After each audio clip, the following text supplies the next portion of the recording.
ओम नमो भगवते वासुदेवाय। जय श्री हरि विष्णु। आज हम इस वीडियो में वरुथनी एकादशी व्रत कथा का श्रवण करेंगे। वैशाख मास के कृष्ण पक्ष की एकादशी को अत्यंत पुण्यदायिनी और सौभाग्य प्रदायिनी वरुथनी एकादशी कहा जाता है। इस दिन भक्त भाव से भगवान मधुसूदन की पूजा करनी चाहिए। वरुथनी एकादशी का व्रत करने से भगवान मधुसूदन की प्रसन्नता प्राप्त होती है। भगवान मधुसूदन की प्रसन्नता से संपूर्ण पाप का नाश होता है और सुख सौभाग्य में वृद्धि होती है।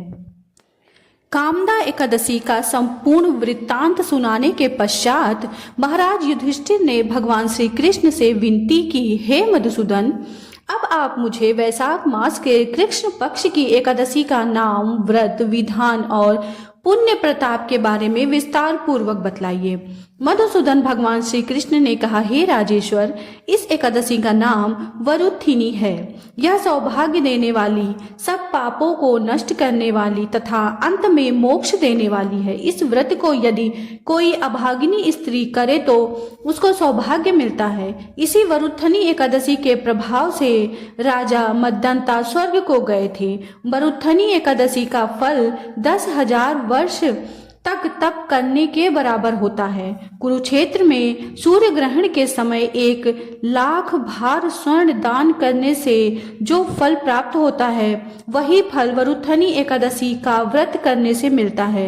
वरुथनी एकादशी के व्रत को करने से एकादशी व्रत कथा। प्राचीन काल में नर्मदा नदी के तट पर मद्दंता नामक राजा राज्य करते थे। वह अत्यंत दानशील तथा तपस्वी थे। एक दिन जब वह जंगल में तपस्या कर रहे थे, तभी ना जाने कहाँ से एक जंगली भालू आया और राजा का पैर चबाने लगा। राजा पूर्ववत अपनी तपस्या में लीन रहे। कुछ देर बाद जब चबाते चबाते भालू राजा को घसीटकर पास के जंगल में ले गया, तब राजा बहुत ही घबराया, मगर तापस धर्म अनुकूल उसने क्रोध और हिंसा न करके भगवान विष्णु से प्रार्थना की।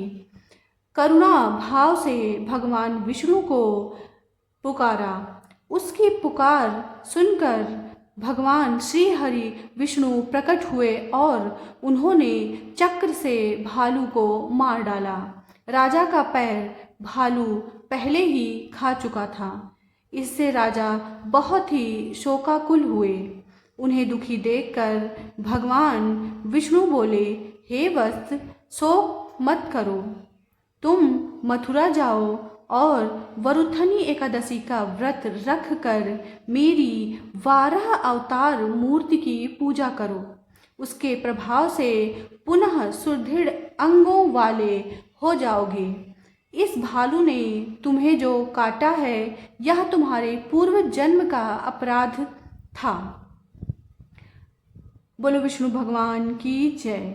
भगवान की आज्ञा मानकर राजा मद्दंता ने मथुरा जाकर श्रद्धापूर्वक वरुथनी एकादशी का व्रत किया।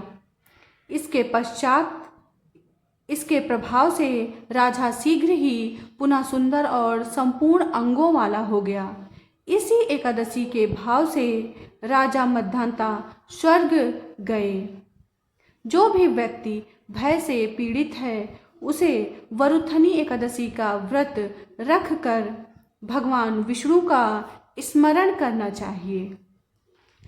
हम इस व्रत को करने से समस्त पापों का नाश होकर मोक्ष मिलता है। बोलो विष्णु भगवान की जय।